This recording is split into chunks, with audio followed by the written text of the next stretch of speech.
I was putting on my shoes when my phone vibrated with that blood-chilling force. It was Robert, my accountant. The message read, "Mary, call me now. Don't go to David's house today. Please."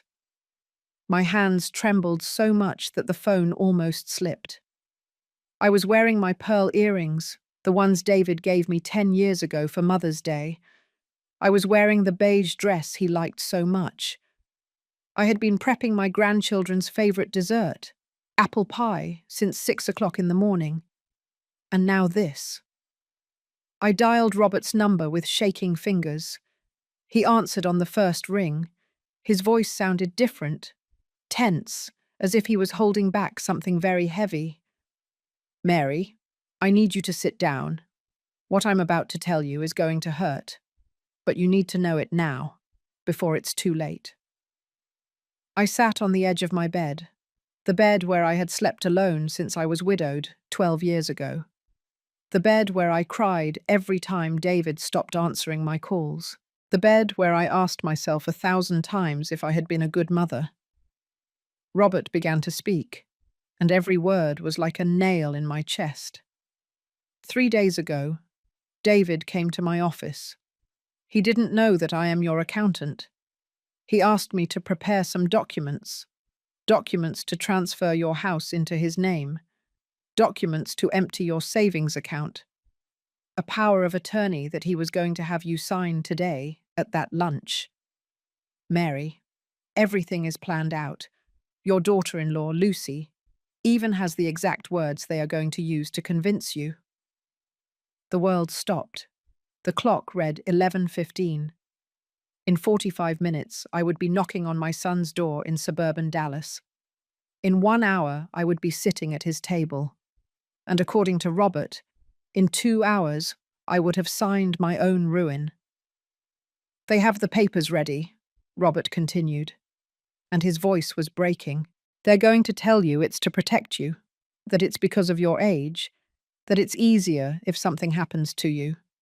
They're going to use the kids as an excuse. They're going to make you feel like it's what's best for everyone." I looked around my room. The walls I painted myself when I became a widow. The curtains I sewed by hand. The picture of David at his college graduation, smiling, with that gleam in his eyes that I thought was love. How many nights did I go without dinner to pay for his university tuition? How many extra jobs did I take so he could have what he needed? I sold my mother's jewelry. I sold my husband's car. I even sold the living room furniture so my son could study business administration and have a better future than mine. And now he wanted to take everything from me. Not ask for it, not talk about it. Take it. As if I were an obstacle. As if my existence was a problem to be solved.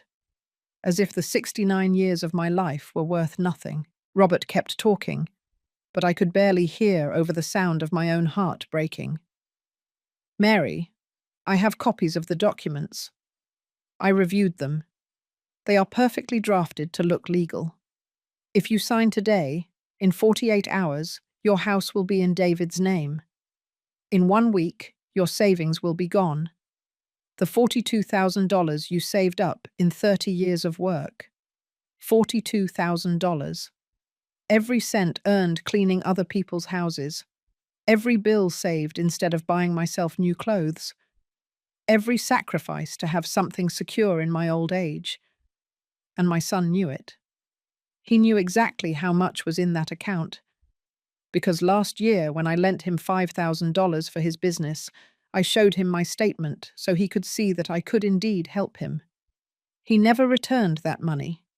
And I never asked him for it because a mother doesn't charge, I thought. A mother gives without expecting anything in return. But this wasn't asking. This was stealing. Stealing with papers. Stealing with fake hugs. Stealing with a Sunday lunch. "Robert," I said, and my voice came out as thin as a thread. "Are you completely sure?" There was a silence on the other end. Then his answer, clear and painful. "Mary, I have the documents on my desk right now. They are dated for today. They have a space for your signature, and they have a clause that says you willingly agree to transfer all your assets because you can no longer manage them alone. This is not a mistake. This is a plan. I got up from the bed and walked to the mirror. The woman looking back at me was 69 years old, but in that moment she looked 100. Red eyes, trembling hands, the beige dress that suddenly seemed like a ridiculous costume.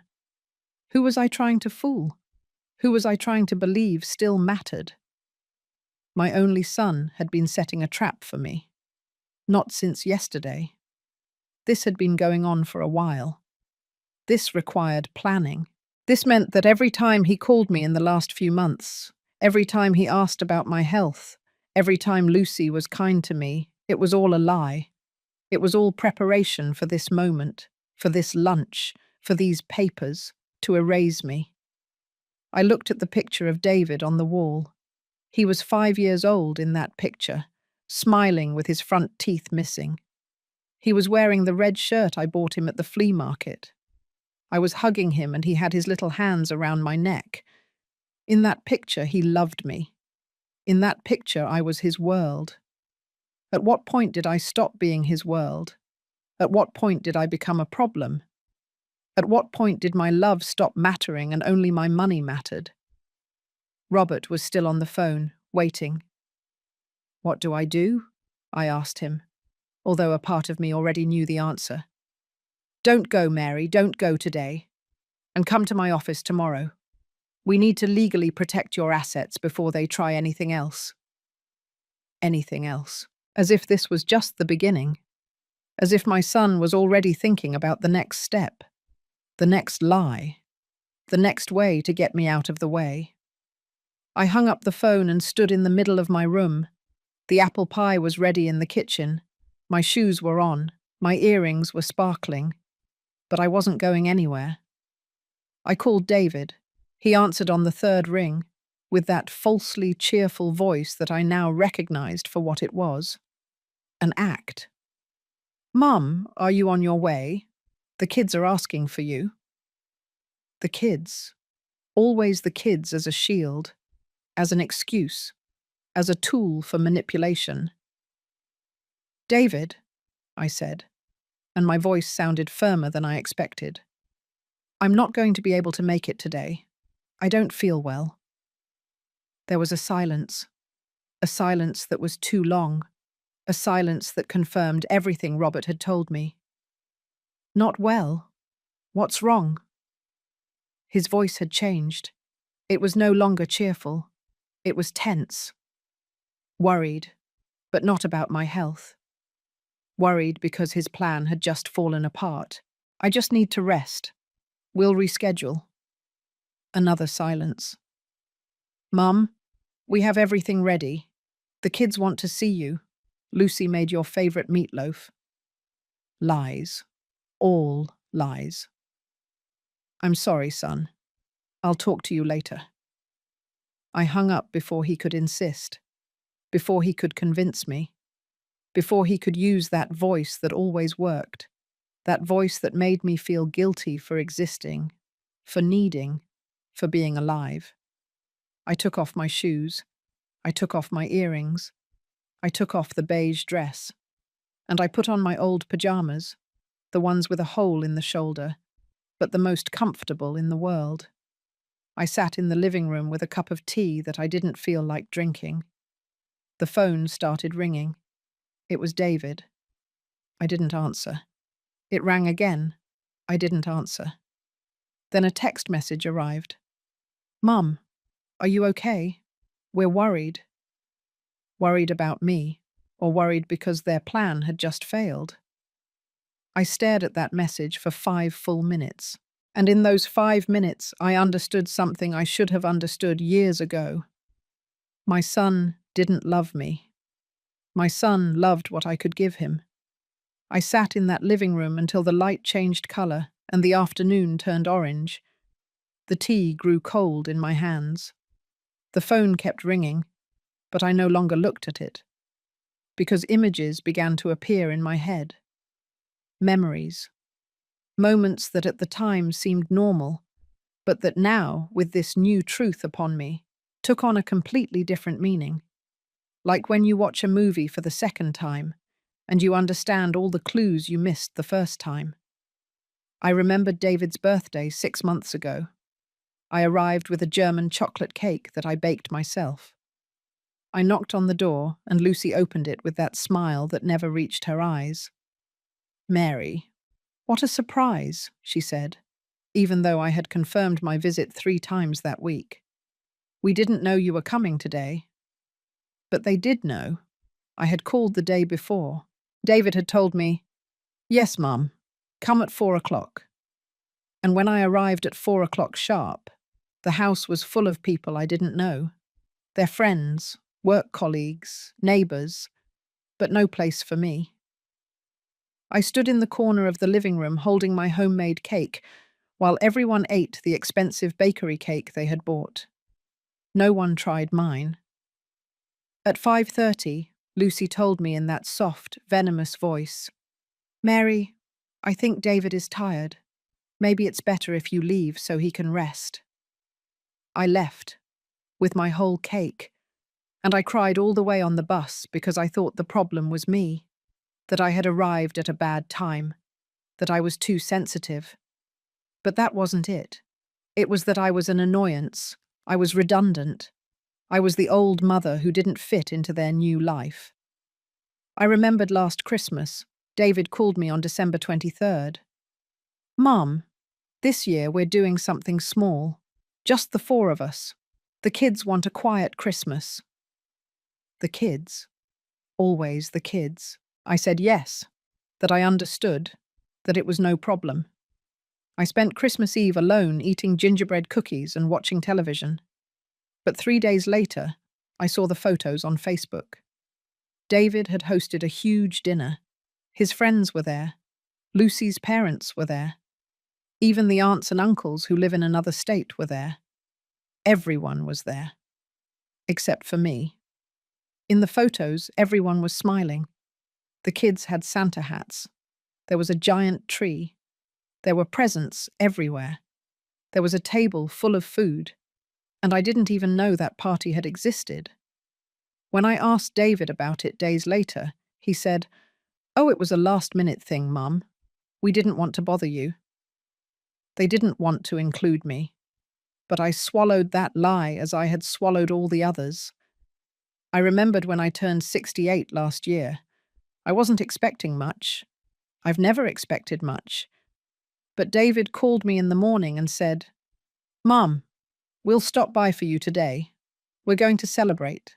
I put on my best blouse. I styled my hair. I put on makeup with that lipstick I hardly ever use. I waited from 11 o'clock in the morning, noon, 1 o'clock in the afternoon, 2 o'clock in the afternoon. At 3 o'clock I called David. He didn't answer. At 4 o'clock he sent me a message. "Mum, sorry, something came up with Lucy's work. We'll do it tomorrow."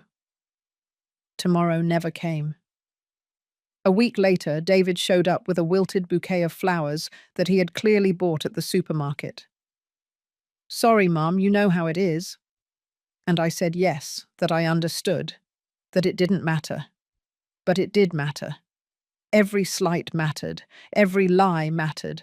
Every time they made me feel like I was a burden, it mattered. I just didn't see it. Or I didn't want to see it. Because accepting that your son doesn't love you is accepting that something in you is broken. And I wasn't ready for that. I remembered all the times I lent him money, not just the $5,000 for the business. Before that, it was $2,000 to fix the car. Before that, $1,500 for the children's uniforms. Before that, $800 for the dentist. Before that, $500 for, I don't know what emergency. It was always emergencies. It was always urgent. And I always said yes, because a mother helps. A mother gives. A mother doesn't let her child suffer if she can avoid it. But David was never suffering. David had a new car. David and Lucy went out to nice restaurants on weekends. David had just replaced all the furniture in his living room. I know because I saw the photos Lucy posted. Photos of their perfect life, of their perfect house in suburban Dallas, of their perfect children. And I commented on every photo. So beautiful, honey. What a blessing. And she never replied. Not even a thank you. Not even a heart emoji. Nothing. I remembered the time I got sick 4 months ago. A bad flu that kept me in bed for 3 days. I called David to tell him I couldn't get up, that I had a fever, that I needed someone to buy me medicine. Mum, I'm in an important meeting. Can't you ask a neighbour? A neighbour? He was asking me to beg a neighbour for help before coming himself, before sending Lucy, before truly worrying. In the end, it was Mrs. Helen, my neighbour on the 3rd floor, who bought me the medicine and made me some chicken noodle soup. Mrs. Helen, who barely knew me, showed more love in those 2 hours than my son had in 2 years. And when I told David about it later, he said, "That's good that Mrs. Helen was there. We were just really busy that week." Always busy. Always with something more important. Always with a perfectly constructed excuse to make me feel like I was asking too much by expecting a minimum of attention. I remembered Mother's Day this year. David sent me flowers via delivery service. They arrived at 10 o'clock in the morning with a card that read, "To the best mum, we love you," a generic message that was probably pre-written on the website. He didn't even take the time to write something personal. And the flowers were cheap, I could tell. Simple carnations, no roses, nothing special. The type of arrangement that costs $15, while I had given him $500 the month before for some children's thing. But I put those flowers in a vase. I took a picture of them. I posted it on my Facebook with the caption, "Thank you, my beautiful son, for these lovely flowers." Because that's what mothers do, right? Pretend that everything is fine. Pretend that we are loved. Pretend that our children value us. Because admitting the opposite is admitting that we failed at the only thing a mother is supposed to achieve, that her children love her. I remembered all the times the kids would ask me, "Grandma, when are you going to visit us?" And I would say, "When your dad invites me, sweetheart." And the child would say, "But I'm inviting you now." And then Lucy's voice would come from the background. "Kids, Grandma is very busy. Don't bother her." Busy. Me, who had nothing but time. Me, who would have walked barefoot over broken glass to spend an afternoon with those kids. Busy was code for, "We don't want her here." And the kids grew up believing that I was the distant grandma, the one who didn't visit, the one who didn't call. When the truth was that every time I tried to get closer, Lucy built a new wall. Every time I suggested taking them to the park, there was an excuse. Every time I offered to babysit, they already had plans. Every time I asked about their grades, about their friend, about their lives, the answers were short and cold. As if my questions were invasive. As if my interest was inappropriate. The living room became completely dark. It was almost 7 o'clock in the evening. The apple pie I made was still in the kitchen. I threw it in the trash. I couldn't even look at it without feeling sick. Every piece of that pie represented my naivete, my stupidity, my denial. Because I knew, somewhere deep down. I always knew that something was wrong, but I chose not to see it. I chose to believe the lies because the truth was too painful. Because accepting that your son uses you is accepting that you gave everything and received nothing. The phone vibrated again. This time it was a message from Lucy. "Mary, David is very worried. Are you okay? We need to come over."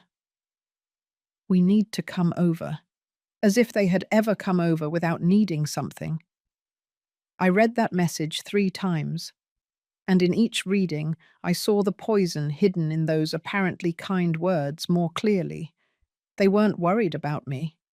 They were worried because today I should have signed those papers.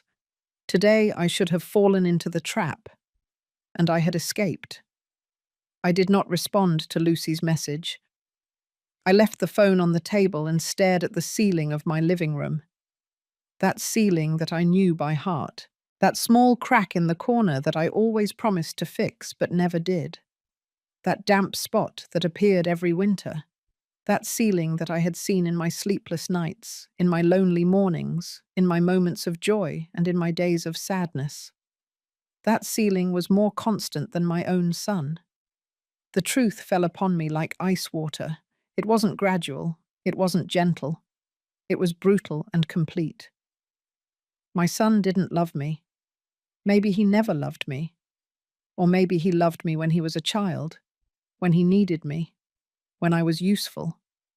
But somewhere along the way, that love transformed into something else, into convenience, into habit, into opportunity, and finally into this, into a plan to steal from me, to erase me, to take the only thing I had left and leave me with nothing. I got up from the sofa and walked around my house, my small two-bedroom house that I bought 20 years ago with the severance pay when the factory closed. This house that I cleaned and repaired with my own hands. This house where every piece of furniture has a story. The armchair I bought second-hand and upholstered myself. The table that belonged to my mother. The curtains I sewed at night after work. The plants in the window that I care for as if they were my daughters. This house was going to belong to David in a couple of days. If I had been dumber, if I had trusted him for 1 minute longer, if I hadn't had an honest accountant who warned me in time. This house where I mourned the death of my husband, where I raised my son alone, where I survived poverty and loneliness, where I grew old believing that at least I had this, a safe roof over my head. All of this was going to disappear with a signature, with a lunch, with a well-constructed lie. I went into my room and opened the drawer where I keep my important documents. The deed to the house, the bank statements, the insurance policies, my will. Everything was there, organized. Because I am an orderly woman, a woman who has always been responsible, a woman who worked since she was 15 and never owed a cent to anyone, a woman who broke her back in hard labor so her son wouldn't have to. I took out my will. I wrote it 5 years ago. In it, I left everything to David, the house, the savings, the small life insurance policy, everything. Because he was my only son, my only family, the only person in the world who carried my blood and my dead husband's last name. I read every line of that document and felt something inside me break completely, not with noise, not with drama, but with a deep and terrible silence. What kind of son does this? What kind of man plans to steal from his own mother? Not on an impulse, not in a moment of desperation, but with time, with legal documents, with the help of his wife, with coldness, with calculation, as if I were a business, as if my life were a transaction, as if the 69 years of existing, working, loving, and sacrificing myself meant absolutely nothing. I sat on the edge of my bed with the will in my hands. I thought about tearing it up, about burning it, about changing it right now. But I didn't. Because tearing up that paper wasn't going to change anything. The damage was already done. The betrayal already existed. The son I thought I had was never real. He was a fantasy I constructed because I needed to believe that all my suffering had been worth it, that all my sacrifices had created a good man, a grateful man, a man who honored his mother. But David was not that man. David was a stranger with my last name, a stranger who learned to smile at me at the right moments, A stranger who knew exactly what words to use to keep me hopeful. A stranger who rationed every visit, every call, every gesture, to get the maximum with the minimum effort. And I was so blind, so desperately blind. I put the will back in the drawer. Tomorrow I would go with Robert to protect my assets. Tomorrow I would begin to legally dismantle any possibility of David touching my estate. But tonight, this long and dark night, I just wanted to feel the full pain. I wanted to let it pierce me, because I knew that after tonight, nothing would ever be the same. After tonight, I would be a different person. A person who no longer believed in fairy tales about the unconditional love of children. The phone rang again. This time it was a call, not a message. It was David. I saw his name on the screen. I saw the photo I have of him, the one where he is smiling. I let it ring. Once, twice, 3 times, 4, until it cut off. Immediately he called back. I let it ring again until it cut off, and then again, and again. 5 calls in 10 minutes. That was his desperation. Not for me, but for his failed plan, for his interrupted theft. Another message arrived, this time more direct. Mum, answer. I need to know you're okay. If you don't answer, I'm coming to your house. A threat disguised as concern. If I didn't respond, he would come. And if he came, what would he do? Try to convince me? Bring the papers anyway? Invent another lie? I wrote back, each word like a heavy stone. I'm fine. I just need to rest. Don't come. We'll talk tomorrow. Tomorrow. That word he always used to postpone confrontations, to avoid conflicts, to keep the peace.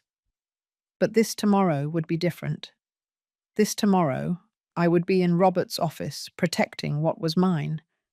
This tomorrow, I would begin to build legal walls that David could never cross. This tomorrow, I would stop being the foolish mother and become something I never thought I would have to be. My own defender. I lay down dressed on the bed. I didn't have the strength to put on my pajamas. I didn't have the strength for anything. I looked at the dark ceiling and thought about all the times I had slept in this bed, dreaming of a future where David and I were close, where he visited often, where the grandchildren spent the weekends with me, where I was the present grandma. Loved, important. That future was never going to exist. That future was another fantasy I had built to survive the loneliness. The reality was this. I was alone. I was always alone. Since my husband died, loneliness has been my only constant companion. But I disguised it as giving David space. I disguised it as respecting his adult life. I disguised it as not being an intrusive mother-in-law. When the truth was that they had pushed me out years ago, and I simply accepted staying there, in the cold, in the distance, waiting for crumbs of attention that came less and less often. I closed my eyes, but I couldn't sleep. Scenes replayed in my head in a constant loop. David as a child, asking me to read him a story. David as a teenager being embarrassed that I picked him up from school in my cleaning uniform. David as an adult introducing me to Lucy with a forced smile, as if to say, "This is my mother. Sorry about her." David a month ago asking to borrow $500 while planning to steal $42,000. Every image hurt. Every memory was a new wound on top of old wounds that had never healed. But there was something else beneath the pain. Something small and hard that began to grow in my chest. Something that was not sadness or self-pity. It was rage. A cold, clear rage. A rage that did not shout but observed. A rage that did not destroy and built. A rage that said, I will not allow this. I will not be a victim. I will not disappear just because they want me to disappear. I opened my eyes in the darkness. I was no longer crying. The tears had dried at some point that I didn't notice. My breathing was regular. My mind was clear, clearer than it had been in years. Because finally, after so long living in denial, I saw the whole truth. And the truth, although painful, was also liberating. I no longer had to pretend. I no longer had to justify. I no longer had to torture myself asking what I had done wrong. I had done nothing wrong. I was the best mother I could be with what I had. I gave everything I could give. I loved with every fibre of my being. The problem was never me. The problem was David and Lucy and their greed and their coldness and their capacity to look at a 69-year-old woman and think, how can we take advantage of her? Instead of, how can we take care of her? I got up from the bed at 3 o'clock in the morning. I went to the kitchen and made myself a strong coffee. I sat at the table where I had eaten alone so many nights. The same table where I had studied with David when he was a child. The same table where I had cried over bills I couldn't pay. The same table where I had celebrated each of my birthdays alone in recent years. And at that table, at 3 o'clock in the morning on Monday, I made a decision. I was going to fight. Not with shouting or scandals, not with cheap revenge or drama, but with intelligence, with strategy, with the same strength that had kept me alive all these years. David had underestimated his mother. He thought I was weak. He thought I was foolish. He thought I would sign any paper he put in front of me just to feel his love for 5 minutes. He was wrong. And now he was going to find out who Mary Taylor really was. Not the submissive mother, but the woman who survived everything and wasn't going to give up now. At 8 o'clock in the morning, I was knocking on Robert's office door. He was waiting for me with coffee brewed and that look of concern that only people who genuinely care have. I sat across from his desk, and there they were. The documents. A stack of perfectly organized papers that represented my son's betrayal in black ink on white paper. Robert didn't say anything at first. He just pushed the folder toward me carefully, as if it were a bomb that could explode at any moment. I opened the folder with hands that no longer trembled. The night had burned away all the fear I had left. Now there was only clarity. The first document was a general power of attorney. I read every line. In that paper, I supposedly authorized David Taylor to act on my behalf in all legal, financial, and patrimonial matters, to sell, to buy, to transfer, to dispose of everything that was mine, as if it were his. And at the end, there was a space for my signature, an empty space that should have been filled today. Is this legal? I asked, though I already knew the answer. Robert leaned back in his chair and sighed. If you had signed it voluntarily, yes. That's the problem, Mary. These documents are perfectly drafted. An expensive lawyer did them. Someone who knows exactly what to do to make everything look clean and legal. Someone expensive. That meant David had spent money on this. Money that probably came from the $500 I had lent him last month. The second document was worse. It was a purchase and sale deed for my house. In it, I supposedly sold my property to David for the sum of $1. $1. As if my house was worth nothing. As if the 20 years of monthly payments meant nothing. As if the sweat and tears that every square foot cost could be summed up in one coin. And beneath the amount, there was a note that read, "Sale between relatives for mutual love and consideration." Love. That word made me feel sick. Robert pointed to another paragraph. Look here. It says that you are selling the house because you wish to ensure your son's future, and that you are doing so free of any pressure or external influence. That protects them legally. If you ever tried to claim it back, They would say you did it voluntarily out of a mother's love.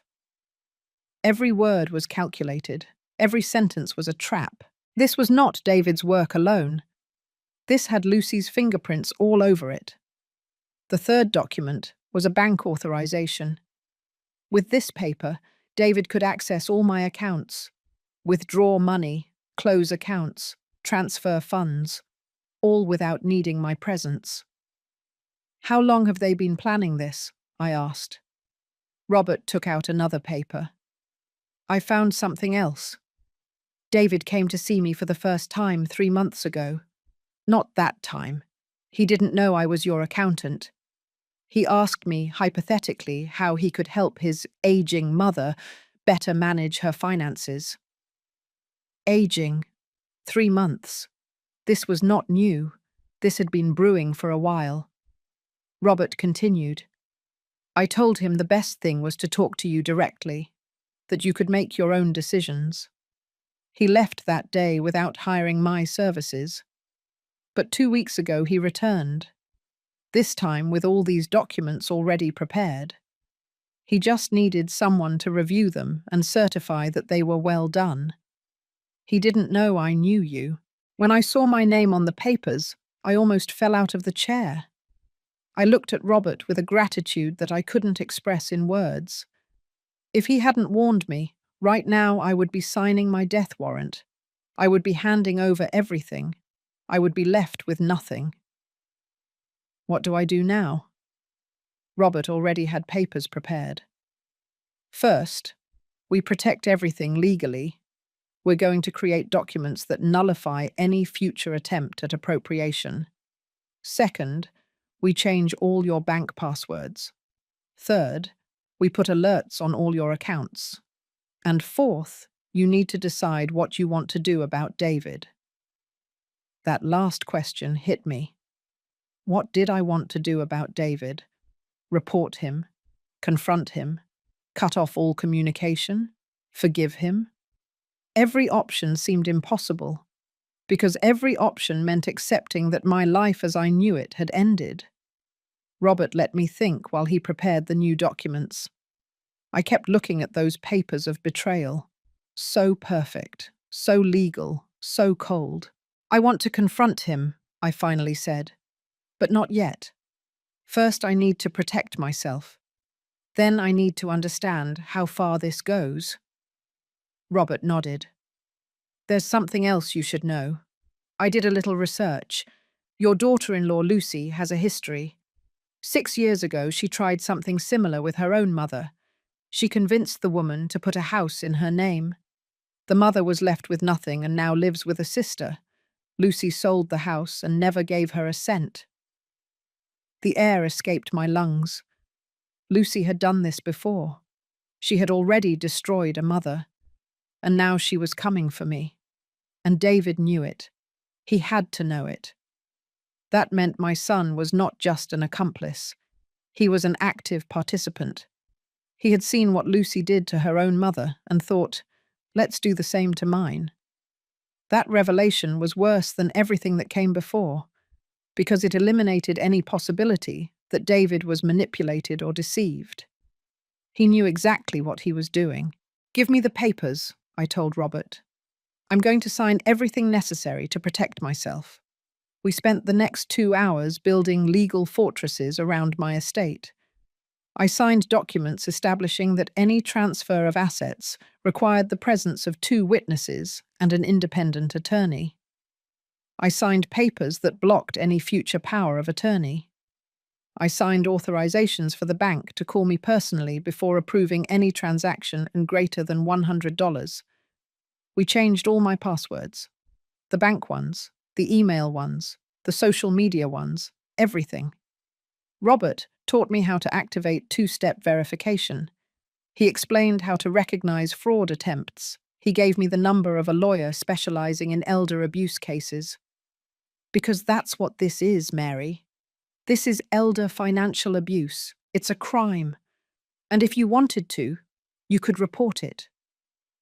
Report my own son? The idea turned my stomach. But it also made me think. If I did nothing, How many other mothers would suffer the same? How many elderly women would be signing papers right now without understanding that they were giving away their entire life? I put the lawyer's number in my purse. I didn't know if I would use it, but knowing that option existed gave me a strange sense of power. I left Robert's office at 11 o'clock in the morning. The sun was shining brightly. The street was full of people coming and going with their normal lives. And I was a different person. I was no longer Mary, the naive mother. I was Mary, the protected woman. The woman who knew the truth.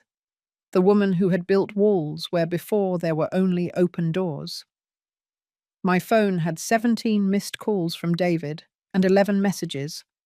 I didn't read them. I wasn't ready yet. I got home and locked the door, something I never did during the day. But now everything was different. Now I knew I had enemies, and one of them was my own son. I sat in the living room with a new notepad I had bought on the way.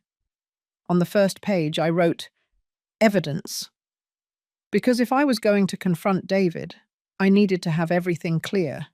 Every lie, every manipulation, every sign I had ignored.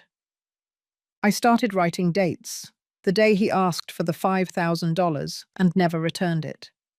The day he cancelled my birthday. The Christmas where I was excluded from the party. Every cancelled visit. Every excuse. Every time Lucy kept me away from the grandchildren. Page after page filled with evidence of a clear and deliberate pattern. They weren't coincidences. It was a plan of progressive distancing. First, they distanced me emotionally. Then came the financial theft. I took out my phone and started reviewing our messages. I saved them all. Every conversation where David asked me for money with promises to pay it back soon. "Mum, it's only $2,000. I'll pay you back next month. I promise." That was a year ago. I never saw that money. I took screenshots of everything. I saved them in a special folder. Evidence, proof that this didn't start yesterday. This was a pattern of years. I checked my bank account online.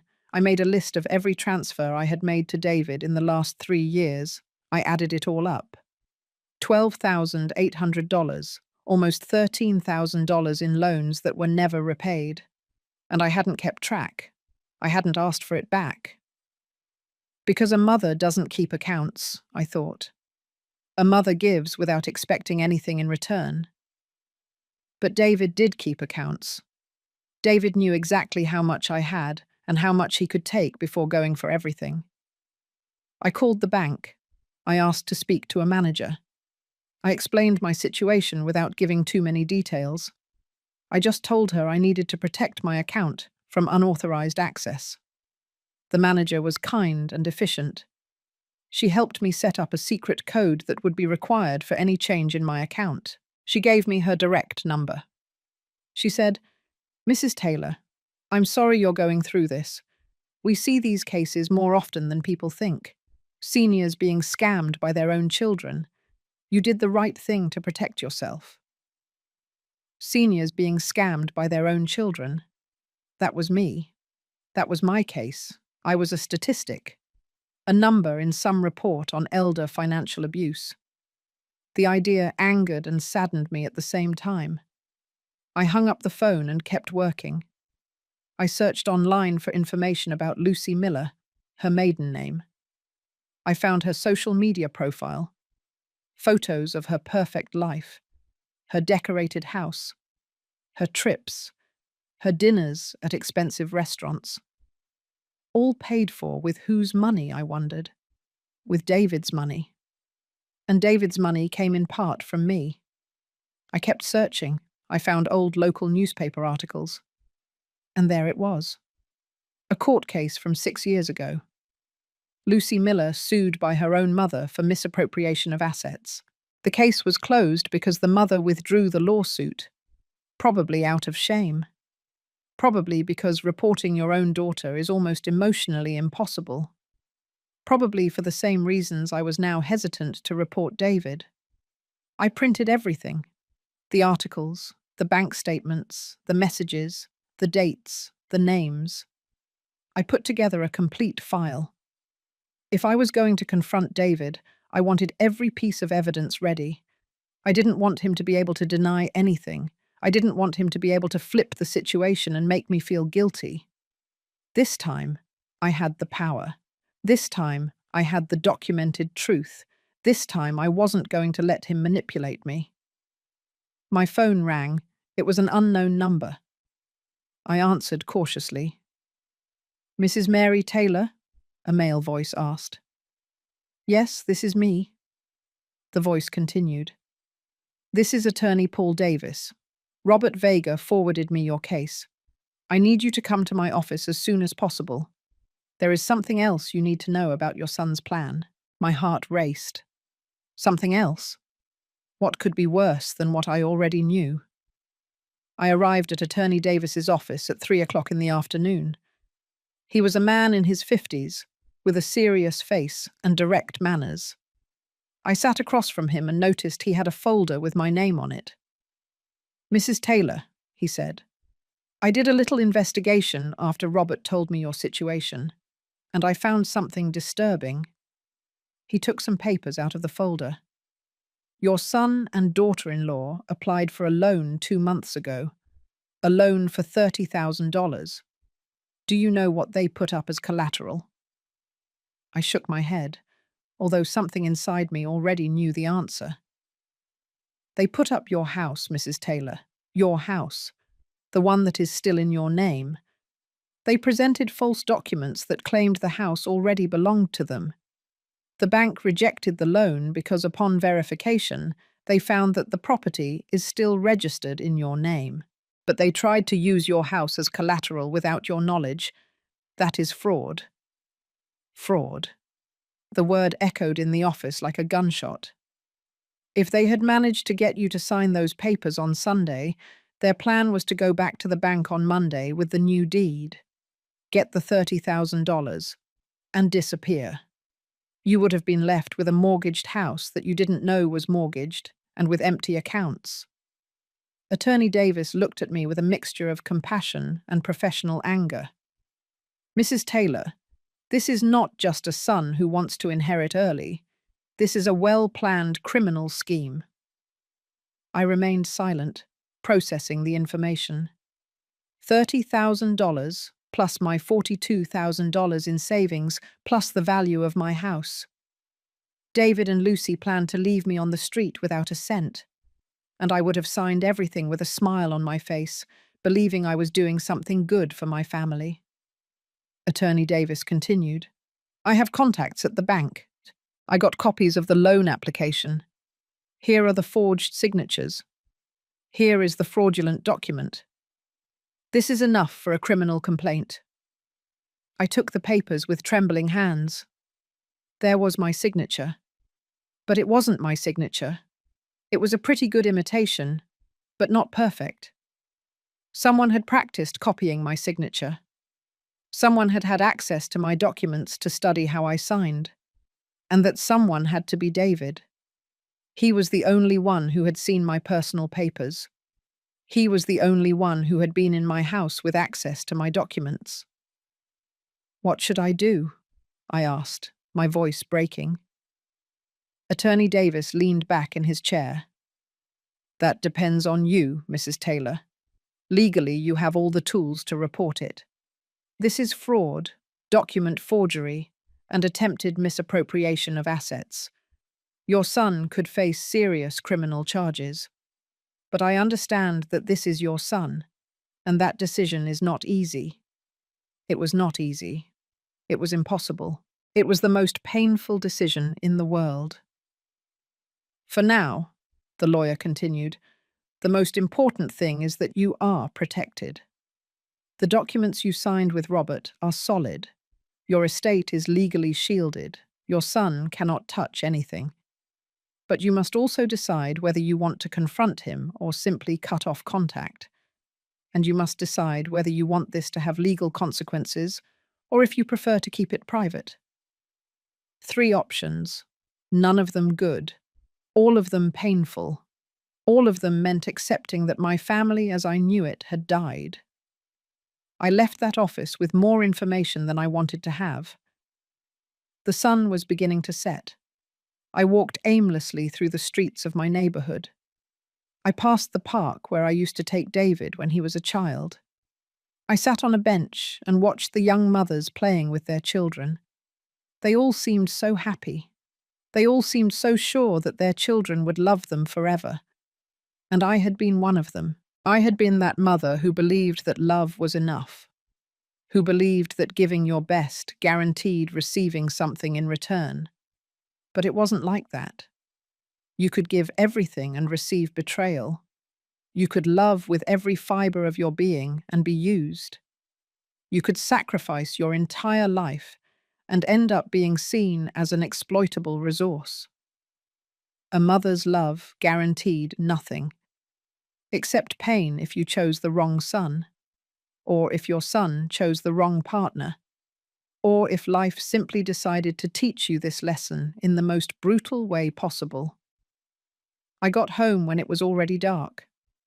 I turned on all the lights because the darkness made me feel lonelier than I already was. I made myself a cup of tea that I wasn't going to drink.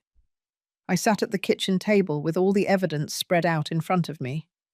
The false documents, the bank statements, the screenshots, the dates, the names. Everything was there. The complete and documented truth. Now I just had to decide what to do with it. I could ignore everything.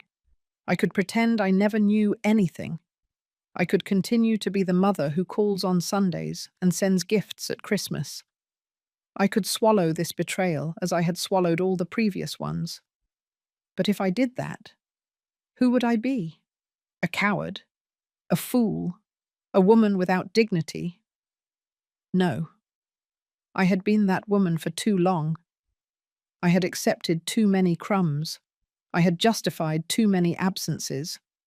I could cut off contact completely, block his number, change my will, disappear from his life as he had tried to disappear me. But that didn't feel right either, because it meant he would get away without consequences. It meant he could continue his life as if nothing had happened. It meant he would never have to face what he did. And I needed him to face it. I needed to look him in the eye and show him that I knew, that I always knew, that I wasn't as foolish as he thought. Or I could confront him, face to face, with all the evidence, with all the truth. I could give him the opportunity to explain himself, even though there was no possible explanation. I could see if there was anything left of that boy who hugged me with his little hands.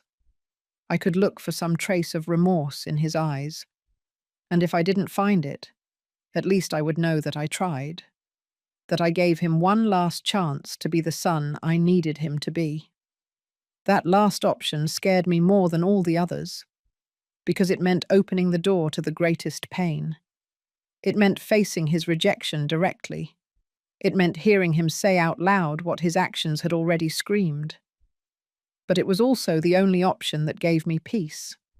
The only one that wouldn't leave me wondering what if for the rest of my days. I took my phone. It had 32 missed calls from David now. Dozens of messages, some worried, some angry. The last one's almost threatening. Mum, answer. I need to know you're okay. If you don't answer, I'm calling the police to check on you. The police? How ironic. He was threatening to call the police while I had enough evidence for the police to arrest him. I took 3 deep breaths. Then I wrote a message. David, I need to talk to you. Come to my house on Saturday at 2 o'clock in the afternoon. Just you. No Lucy. No kids. This is important. I sent the message before I could regret it. The reply came in less than a minute. Mom, thank goodness. We were so worried. Are you okay? Why can't I bring Lucy? I replied firmly. Just you. Saturday at 2 o'clock. Or we don't talk ever again. I had never spoken to him like that. I had never set conditions. I had never threatened to cut off contact. But this time was different. This time I had the power. I saw the 3 dots indicating he was writing. They disappeared. They reappeared. Finally, his response came. "Okay, Mom. I'll be there. Just tell me you're okay, please." I didn't answer him. I left the message on read. Let him worry. Let him feel some of the anxiety I had felt all my life waiting for his calls. The next 3 days were strange. I cleaned my house like never before. I washed curtains, I polished the furniture, I tidied every corner. Not because I wanted to impress David, but because I needed to do something with my hands. I needed to keep my mind busy so I wouldn't go crazy thinking about what was coming. Mrs. Helen, my neighbour, knocked on my door on Thursday. "Mary, are you okay? You look different." I smiled tiredly. "I'm fine, Helen. Just preparing for something important." She looked at me with those wise eyes that only women who have lived a lot have. "It has to do with your son." I hadn't told her anything, but neighbours always know. They always notice. I nodded without giving details. Helen put her hand on mine. "Mary, I don't know what happened, but I know you're a good woman. And I know that sometimes our children fail us in ways we never imagined. If you need anything, anything at all, knock on my door, day or night." Her words broke me a little.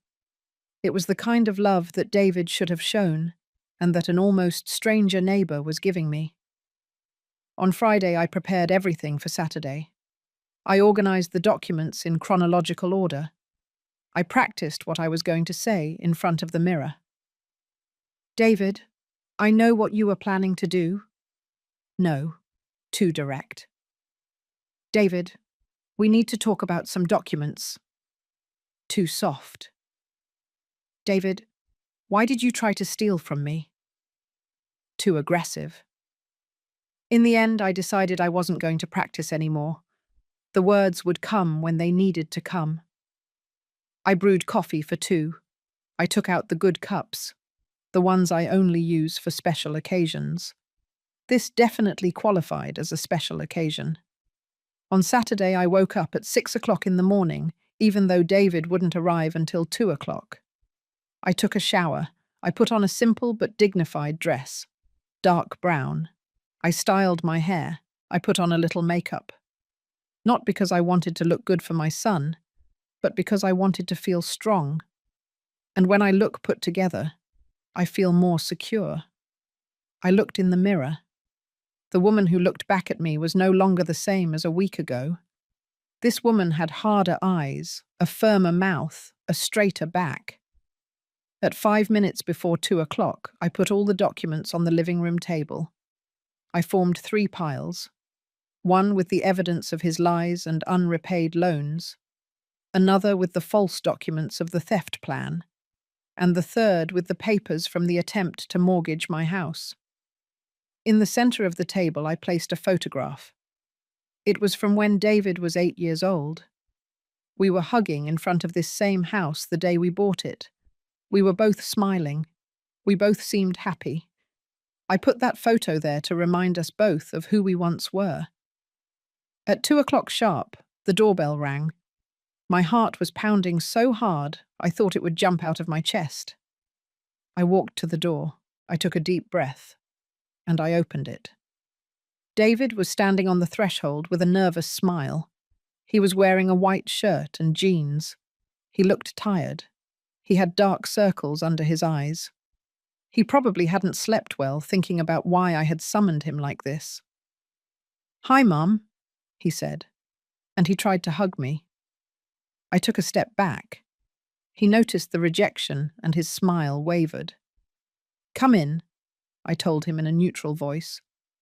He walked in, looking around as if searching for signs of what was happening. "Sit down," I instructed, pointing to the sofa across from the table where I had placed all the documents. He sat down slowly. His eyes fell on the papers, and I saw his face change. First confusion, then recognition, finally fear. Mum, what is all this? His voice tried to sound casual, but it trembled. I sat in the chair across from him, the table with the evidence between us like a battlefield. That's exactly what you are going to explain to me, David. I picked up the first pile of documents, the bank statements with all the transfers marked in yellow.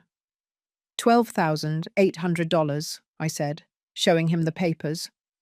That's what I loaned you over the last 3 years. Loans you never repaid. Loans you promised to pay and never did.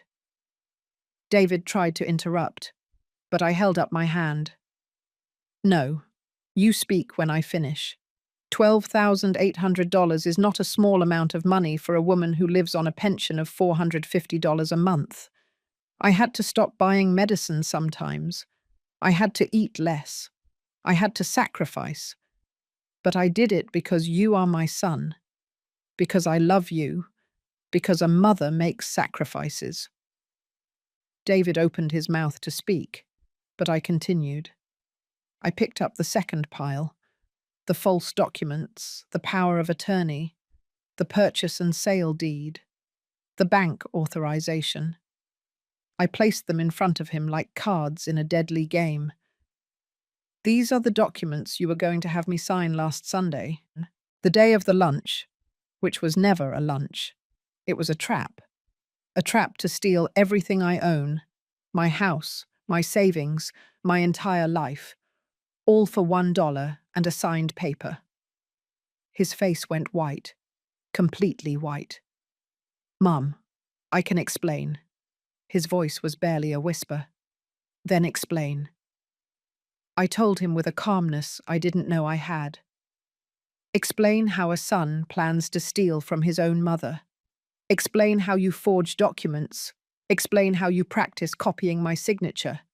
Explain how you look me in the eye and tell me you love me while you plan to leave me on the street.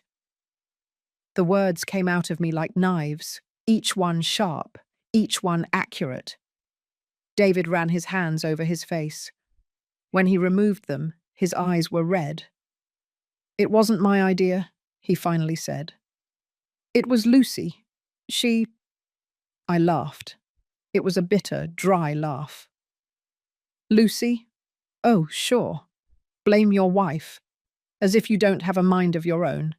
As if you weren't present at every step of this plan.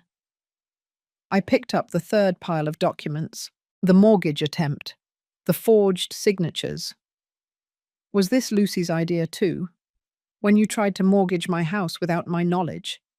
When you forged my signature to get $30,000? He stood up. How do you know all this? Who told you? Not shame. Anger because he was discovered. Sit down, I ordered him with a voice of steel. He sat. I remained standing. I wanted to look down on him. I wanted him to feel how small he was at this moment. How do I know? Because I'm not the foolish old woman you think I am. Because I have people who look out for me more than my own son. Because Robert is my accountant, and when you came to him asking for help with your fraudulent documents, he warned me. I saw the realization hit him. Robert. His perfect plan had failed because of a detail he hadn't foreseen, that the accountant he hired was my accountant. The irony was almost comical. David, I said, sitting down again, I'm going to ask you something, and I want you to answer me with the truth. Did you ever love me? Was I ever anything more to you than a source of money? Tears began to roll down his face, but I no longer believed his tears. I had seen too much. Mum, of course I love you. You're my mother. His voice was breaking. But we're desperate. We have debts. Lucy's business failed. We owe money to dangerous people. We needed that house. We needed that money. It was going to be temporary. We were going to take care of you. We were going to... I interrupted him by hitting the table with my hand. Temporary? You were going to take care of me? David, these documents left me with nothing. No house, no savings, nothing. Where was I supposed to live? On the street? In a nursing home? Or were you just hoping I would conveniently disappear? The silence that followed was the answer. He had never thought about that. Or worse, he had thought about it and didn't care. Do you know the saddest thing of all? I continued. It's not that you tried to steal from me. It's not that you forged my signature. It's not even that you used me my whole life. The saddest thing is that I would have given everything willingly if you had just asked me. If you had come and told me, Mum, I'm in trouble. I need help. I would have sold my house. I would have emptied my accounts. I would have slept under a bridge if it meant saving you. Those words broke him. He started sobbing. I'm sorry, Mum. I am so sorry. It was a mistake. A terrible mistake. Lucy convinced me. She said you wouldn't notice, that you would be better off. What? I stared at him. Lucy did the same thing to her own mother 6 years ago. You knew that. I saw in his eyes that he did know. You knew that. And yet you thought it was a good idea to do the same to me, your own mother. The woman who carried you for 9 months. Who worked 2 jobs so you could go to school. Who sold her dead mother's jewelry to pay for your college. I got up and walked to the window. I couldn't look at him anymore. I had to decide this week whether to report you, whether to call the police and have you face legal consequences for fraud and forgery.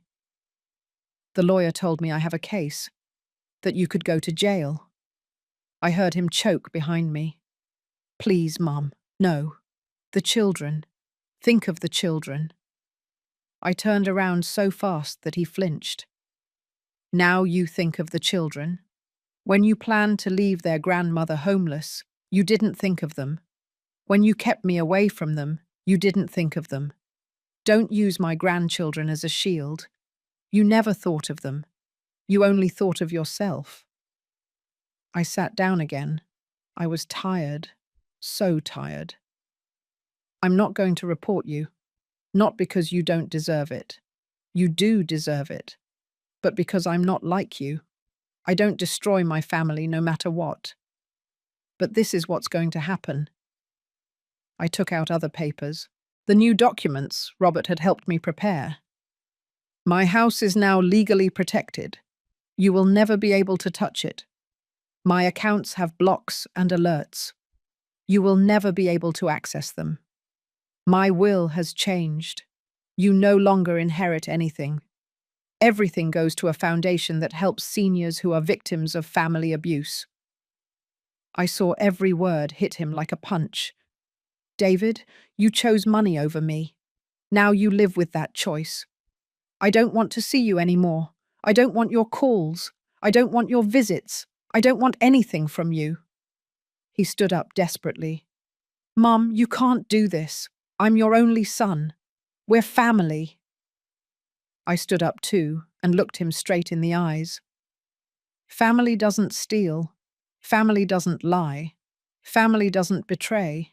You stopped being my family the day you decided I was a problem to be solved instead of a mother to be loved. I walked toward the door and opened it. Go, and don't come back. David stood there, crying, trembling. Mum, please, give me another chance. I can change. I'll leave Lucy. I'll go right now. I stopped him with a look. There's nothing left to save here. David, you destroyed everything, all by yourself. Now live with that. He took a few steps toward the door, but stopped. What if the kids ask about you? That question almost broke me. Almost. Tell them the truth. Tell them their father tried to steal from their grandmother and she had to protect herself. Or lie to them. You're an expert at that already. He walked out the door without looking back. I heard his footsteps going down the stairs. I heard his car engine starting up. I heard him drive away. I closed the door and locked it. I stood there, leaning against the door, until my legs gave way and I sank to the floor. I cried. I cried like I hadn't cried in years. I cried for the son I lost, for the family I never had, for the years wasted on illusions, for the grandchildren I would no longer watch grow up. But I also cried with relief, because I had finally spoken the truth. I had finally defended myself. I had finally chosen my dignity over my need to be loved. I cried until I had no more tears left. And when I got up from the floor an hour later, I was a different woman. A woman who had survived the worst. A woman who had fought and won. A woman who no longer needed anyone's love to know she was worthy. My own respect was enough. The first few days after the confrontation were the most difficult. The house felt emptier than ever, but it was a different kind of emptiness. Before it was an emptiness of unfulfilled hope. Now it was an emptiness of liberation. I no longer waited for calls that never came. I no longer made excuses for a son who didn't love me. I no longer lived in a lie. I lived in the truth. And the truth, although painful, was also clean. Mrs. Helen knocked on my door on Tuesday morning with a hot casserole. I don't know what happened Saturday, but I heard crying, and I know you haven't been out since then. I tried to tell her I was fine, but she simply walked in and put the casserole in the kitchen. Mary, you don't have to tell me anything, but you don't have to be alone either. She stayed all afternoon. We drank coffee. We watched a ridiculous soap opera. We laughed at the silly dialogue. And for the first time in years, I didn't feel alone. She told me she had 3 children. 2 lived far away and 1 had died young. Sometimes I think the one who died was the only one who truly loved me, she said sadly. The others call on Christmas and my birthday. That's all. So she understood the pain of a mother who gives everything and receives crumbs. Her words comforted me, not because her pain was the same as mine, but because it reminded me that I wasn't alone in this, that there were millions of mothers living this same silent betrayal. On Wednesday, I called Robert to thank him. Mary, how are you? Did you talk to David? I told him everything. Every word of the confrontation, every document shown, every tear shed. Robert listened in silence, and when I finished, he said, "You did the right thing.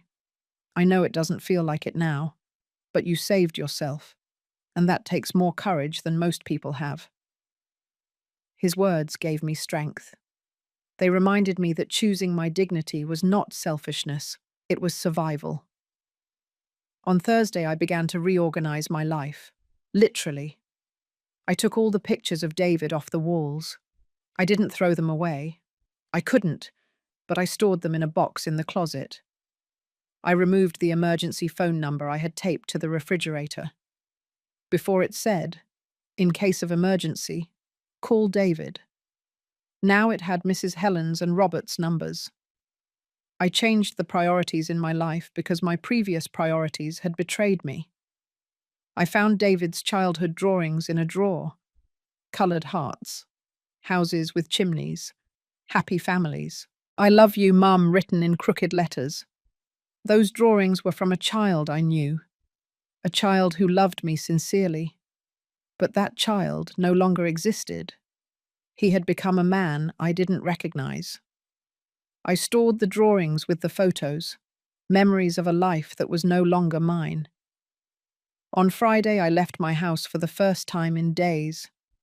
I walked through the farmer's market. I bought fresh flowers for my living room. I bought ingredients to cook something that I liked. Not what David liked, not what I used to prepare, hoping for his visits, but something for me.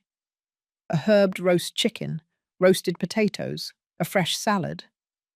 I cooked with music playing in the background. I set the table nicely. And I ate alone, but not sad. I ate in peace. That night my phone rang. It was an unknown number. I almost didn't answer, but something made me do it. "Mrs. Mary Taylor?" It was a young woman's voice. Yes, this is me. There was a silence, and then, I'm Gail, Lucy's mother, her real mother.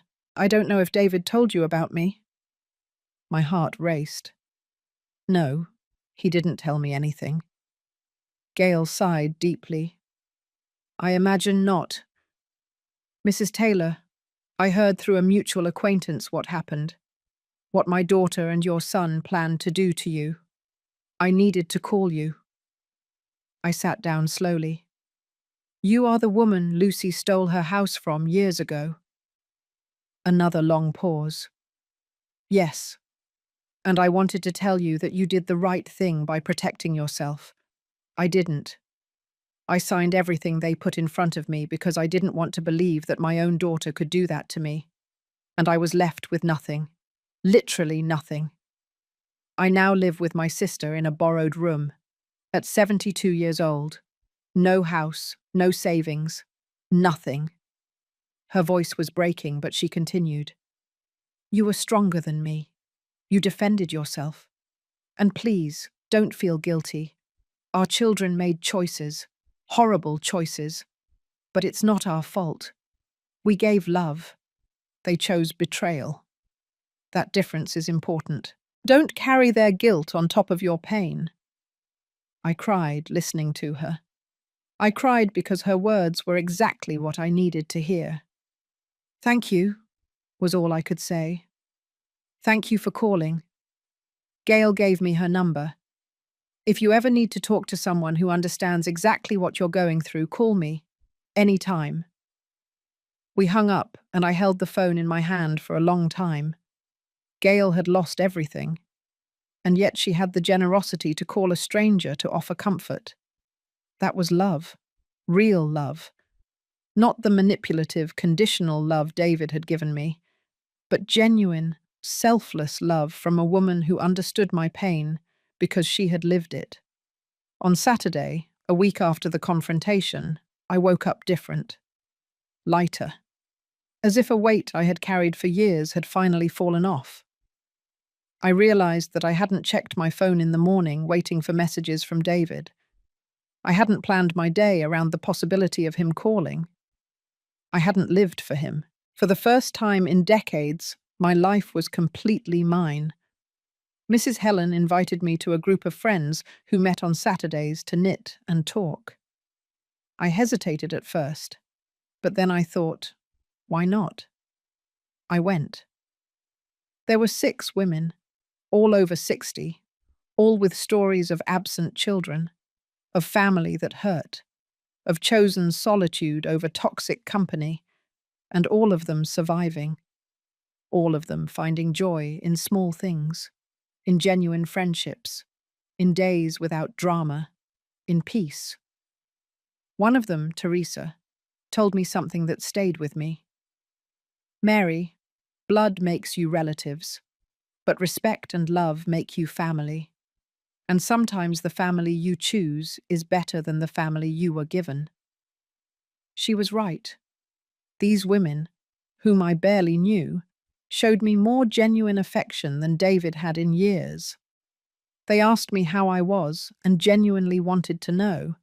They helped me without expecting anything in return. They included me because they wanted my company, not because they needed something from me. I started going to that group every Saturday. I learnt to knit. We made scarves to donate to a shelter. We cooked together. We celebrated birthdays. We visited each other when someone was sick. We built a support network that was stronger than any blood tie. And slowly, very slowly, the hole David had left began to fill up. Not with another person, but with my own self-love, with my own company, with the certainty that I was worthy, with or without a son, with or without family. I was worthy. I officially changed my will. Everything would go to the Elder Abuse Protection Foundation. The lawyer congratulated me. Mrs. Taylor, this is going to help a lot of people. Your pain will be transformed into protection for others. That idea gave me purpose. My suffering had not been in vain if I could prevent other mothers from going through the same thing. I signed the papers with a steady hand. This was my legacy. Not David, but this. Real help for real people. Months passed. I never heard from David again. Not a call, not a message, not even on my birthday. That absence confirmed everything. He never really loved me. He only loved what he could get from me. And when that source dried up, I ceased to exist for him. It hurt. I won't lie. But it was a clean pain, a pain that healed, not like the previous pain that only got more infected with every new lie. My house no longer felt empty. Now I had real visits, friends who came for coffee, Mrs. Helen who brought desserts, the knitting group that sometimes met in my living room. Genuine laughter, real conversations, human connection that did not depend on blood, but on mutual respect. This was my family now, a family I chose, a family that chose me back. And that, I discovered, was worth more than any forced genetic tie. 8 months have passed since that Saturday. 8 months since I confronted David. 8 months since I chose my dignity over my need to be loved by my son. And although the pain never completely disappears, I can say that I now live in peace. A peace I didn't know when I lived waiting for crumbs of affection. A peace that comes from knowing I did the right thing, that I defended myself, that I didn't allow them to erase me. My life is different now, smaller in some ways. I no longer have a son to call. I no longer have grandchildren to visit. I no longer have that fantasy of a unified family at Christmas. But my life is also bigger in other ways. I have true friends. I have days without anxiety. I have nights where I sleep peacefully knowing that my house is safe, that my savings are protected, that no one is planning to steal from me while I sleep trustingly. The knitting group became my family. We celebrate everything together. Birthdays, holidays, just Tuesdays for no special reason. We take care of each other when someone is sick. We lend each other money without expecting it back. We listen without judging. This is family. This is love. Not David's conditional love that only existed when I had something to give him, but genuine love that exists simply because it does. Mrs. Helen told me a month ago, "Mary, since all this happened, you look more alive. It's strange to say because I know you're hurting, but it's as if you've finally been freed from something that was slowly killing you." She was right. Living in denial was consuming me. Pretending that my son loved me when clearly he didn't. Justifying every slight, every lie, every absence. That was more painful than accepting the truth and moving on. I started volunteering at the Elder Abuse Protection Foundation, the same foundation that will inherit everything when I die. I work there 2 times a week. I help other seniors who are going through family abuse. I tell them my story. I show them that you can survive, that you can rebuild, that a child's love does not define your worth as a person or as a mother. I met so many women with similar stories, sons who stole, daughters who manipulated, families who betrayed. And all of them, absolutely all of them, blamed themselves. What did I do wrong? Where did I fail? Why am I not enough? I tell them the same thing I now tell myself. You didn't do anything wrong. You gave love. They chose betrayal. That difference is crucial. We can't control the decisions of others. We can only control how we respond. One afternoon in September, I was at the grocery store buying vegetables when I saw David. It was the first time in 8 months. He was alone. He looked tired, older. Our eyes met for a second. I saw something in his gaze. Remorse, shame, pain. I don't know. And the truth is, it doesn't matter anymore. I looked away and continued with my shopping. My heart beat fast, but I didn't fall apart. I didn't run to him. I didn't talk to him. I simply continued with my life. Because that's what I do now. I move on. I don't know if David truly regrets it. I don't know if he ever understood the damage he caused. I don't know if Lucy is still manipulating him, or if he finally opened his eyes. And I have reached a point where those questions no longer keep me awake at night. He made his choices. I made mine. Our paths diverged, and it's okay for it to be that way. Not every story has a happy ending of reconciliation. Sometimes the happy ending is simply finding peace in the distance. I changed many things in my life. I started taking painting classes, something I always wanted to do, but never had time because I was busy being the perfect mother for a son who didn't appreciate it. I discovered that I am quite good at painting landscapes. I have several paintings in my living room now. Landscapes of places I've never been, but where I would like to go. Who knows? Maybe someday I'll travel. Maybe I'll use some of my savings to see the ocean, to see mountains, to live a little before it's too late. I also started writing. Not a book or anything formal, just a journal where I write my thoughts, my feelings, my healing process. Maybe someday someone will read it and find comfort. Maybe another mother who is going through the same thing will read my words and feel less alone. Maybe my pain will serve to light the way for someone else. And if that happens, then everything will have been worth it. I have learned that a mother's love is the purest and most dangerous thing that exists. Pure because you give without expecting anything in return. Dangerous because that generosity can be exploited by unscrupulous people, even if those people are your own child. I learned that loving does not mean allowing abuse, that setting boundaries is not a lack of love, that saying no more is sometimes the most important act of self-love you can perform. If I could talk to the Mary of a year ago, I would tell her, everything is going to be all right. You're going to go through hell. You're going to cry until you think you have no more tears left. You're going to question everything about yourself. But on the other side of that pain, there is freedom. There is peace. There is a version of you that is stronger, wiser, more complete. A version that doesn't need anyone's validation to know its worth. Today is Saturday. The knitting group is coming in an hour. Teresa is bringing her famous carrot cake. Helen promised to teach us a new stitch. Gail, Lucy's mother, also comes now. We became close friends. We share the unique pain of having been betrayed by our children, but we also share the joy of having survived, of having chosen to live instead of simply existing, waiting for love that never came. I made coffee.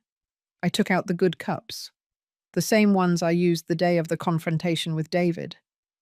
But now I use them for something better, to celebrate real friendships, to honor genuine connections, to toast women who hold each other up when the world tries to tear them down. I look around my house. The walls I painted a new color, the plants that are blooming in every window, the paintings I painted myself. This house is mine, really mine, and no one is going to take it from me. I look out the window and see the clear sky. It's a beautiful day, and I think of all the mothers who are right now where I was 8 months ago, suffering in silence, justifying the unjustifiable, loving someone who doesn't love them back. And I want to tell them, you are enough. You were always enough. The problem was never you.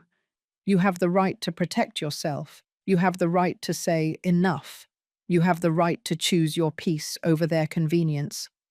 Life after betrayal is possible. It won't be the life you imagined. It won't be the family you dreamed of. But it can be good. It can be full. It can be yours in a way it never was when you lived for others. I am Mary Taylor. I am 69 years old. I am the mother of a son who betrayed me, and I am a survivor of my own love. And that, I have discovered, is enough. The doorbell rings. My friends are here. My chosen family is here. My real life is here. I open the door with a smile, a genuine smile that I don't have to fake.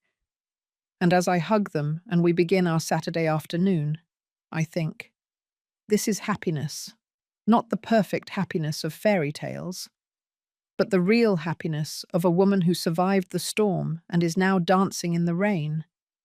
And you who are reading this, you who may be going through something similar, you who feel that your family has betrayed you, you who wonder if you were worth it. Let me tell you, yes, you are worth it. You were always worth it. And you deserve true love. Love that doesn't hurt. Love that doesn't steal. Love that doesn't betray. And if you don't find it in your blood family, it's okay to create a family of the heart. And you, did you ever feel like they tried to erase you from your own story? Did you ever have to choose between your dignity and the love of someone who didn't truly love you? Tell me your story. Because every shared story is a hand extended to someone who feels alone. Every testimony is a light in someone else's darkness. And together, all of us, we can build something stronger than any betrayal. We can build hope